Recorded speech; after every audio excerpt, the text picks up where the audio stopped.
드립니다. 지난 일요일날 오후에 광노현이라는 사람이 기자회견을 했습니다. 저는 국민들한테 사과하는 기자회견을 할 거라고 생각을 했는데 자랑하는 기자회견을 했습니다. 자기하고 라이벌로 나온 박모 교수를 돈을 주고 사퇴를 시켰는데 이 사람 이야기는 그 사람이 사퇴를 하고 난 다음에 생활이 어렵다는 이야기를 전해 듣고 2억 원을 주었다고 자랑을 했습니다. 선의를 담아서 했다고 자기가 마치 산타클로스나 되는 것처럼 자랑을 했습니다. 이런 후한부치는 아마 우리 건국 이후에 처음일 겁니다. 그렇게 해놓고 국민들 앞에서 일장 분실을 했어요. 자기는 도덕과 정의와 원칙을 지키는 사람이다. 또 법학자라는 자가 이야기하기를 법도 좋지만은 인정도 중요하다. 이런 짓을 하는 인간이 바로 우리가 좌익형 인간이라고 합니다.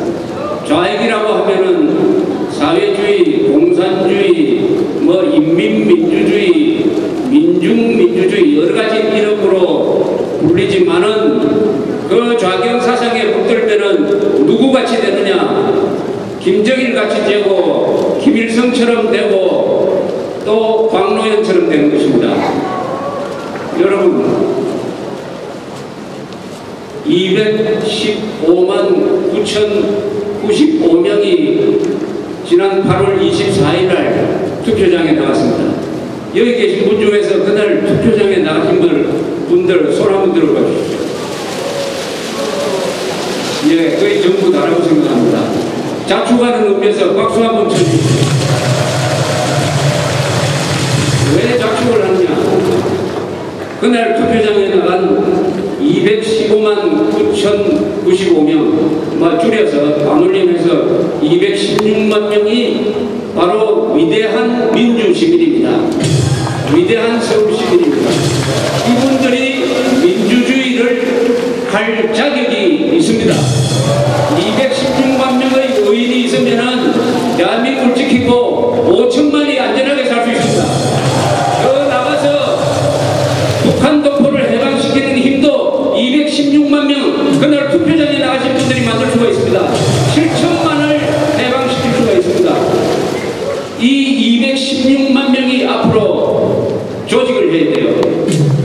우리는 216만 명 안에 들어간다. 제가 당을 만든다면 216만 당을 만들겠어요. 북한 노동당 300만 당원이라고 그러는데 그거하고는 질이 다르죠. 여러분들이 바로 216만 당입니다. 이 216만 당 서울시민 왜 민주시민의 자격이 있느냐? 바로 광노현 민주당, 민노당, 종북 세력 전부 들고 일어나가지고 투표장에 가는 사람은 나쁜 사람이다. 투표를 하지 말자는 선동을 했습니다. 대한민국이 1948년 8월 15일 날 나라를 세운 이후에 63년 동안 민주주의를 하면서 민주주의에 꽂힌 투표를 저주하고 투표를 나쁜 투표라고 하고 거기 가는 사람을 나쁜 사람으로 몰고 그렇게 해서 그날 투표장에 간 사람은 누가 봐도 오세훈 안을 지지하는 사람이라는 것을 드러내도록 하는 이 비밀 투표가 유지가 안 되고 사실상 공개 투표라는 원천적 부정선거를 저지른 자가 바로 노무현, 민노당, 민주당, 종북세력인 것입니다. 이자들의 방해와 공포 분위기 조성에도 불구하고 그날 당당하게 투표장에 나간 여러분들 216만 명이 있기 때문에 대한민국은 절대로 망하지도 접화되지도 않습니다. 오늘 여기 계신 분들은 대한민국을 지키기 위해서 나오셨다는 분이기보다는 수비를 하러 오신 게 아니고 저는 공격을 하러 나오셨다고 생각합니다. 바로 이 종북 세력 김일성, 민노당, 민주당을 헌법과 진실이라는 우리의 무기로서 이 땅에서 청소하기 위해서 여러분들이 반격에 나선 것입니다. 여러분들은 대한민국과 함께 이제 반격에 나서야 됩니다. 이제 수비 여러분, 수비를 하면은 지칩니다. 제일 최고의 수비는 공격인 것입니다.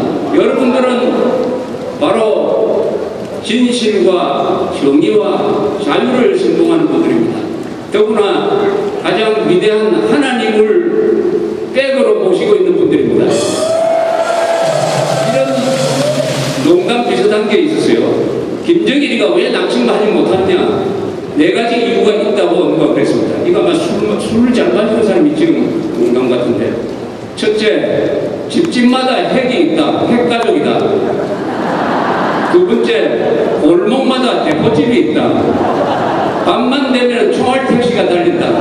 남자들은 마신다 하면은 폭탄주를 마신다. 그런데 김정일이가 정말 납치하지 못하는 이유는 김일성, 김정일은 사탄입니다. 하나님이 지키는 대한민국을 납치할 수 있겠습니까? 휴전선 넘는 역시 햇볕을 본 드라큘라처럼 사라질 존재라는 것을 너무나 잘 알기 때문에 남침을 하지 못하고 있는 것입니다. 이제 우리는 공세를 펴야 됩니다. 공세를 펴는 징조가 있어요. 요새 보면은 여러 군데서 용감한 사람들, 의인들이 나타나고 있습니다. 오늘 여기 소개받은 분들 다 의인입니다. 소수의 의인이 아니에요. 오늘날 대한민국은 다수의 의인입니다. 216만 명 의인들 중에서 가장 핵심적인 의인들이 서울에 있어요. 25.7%라고 하지만은 이 사람들이 바로 영향력이 강한 분들입니다. 재력도 있고 학력도 높고 분별력도 있고 거느리는 사람도 많고 바로 216만 명이 움직이면은 역사가 움직여집니다. 제가 김관진 국방장관이 한국 현대사 교과서가 잘못되었다 해가지고 군대 의견을 모아서 정부에 엄중하게 요구를 했습니다. 지켜야 할 대상과 싸워야 할 대상에 대해서 이 국사 교과서가 뒤바꿔 놓았기 때문에 우리 군인들이 누구를 위해서 싸우는지 혼동에 빠진다. 반드시 이 교과서를 고쳐주십시오. 그렇게 해야 우리가 제대로 전쟁을 할 수 있습니다. 하는 70만 군대의 의견을 모아서 정부에 수정을 요구했습니다. 김관진 국방장관한테 박수를 한번 보냅니다. 이것은 최근 우리 군의 한 행동 중에서 처음입니다. 좌파 정권 10년 동안 이렇게 대한민국을 부수는 역사관을 군에 진투시켜도 국방장관들이 다 침묵했습니다. 김관진 국방장관이 유일하게 입을 열었습니다. 검찰총장은 종북 세력을 그대로 두는 것은 우리 검찰의 수치다라고 이야기를 했습니다.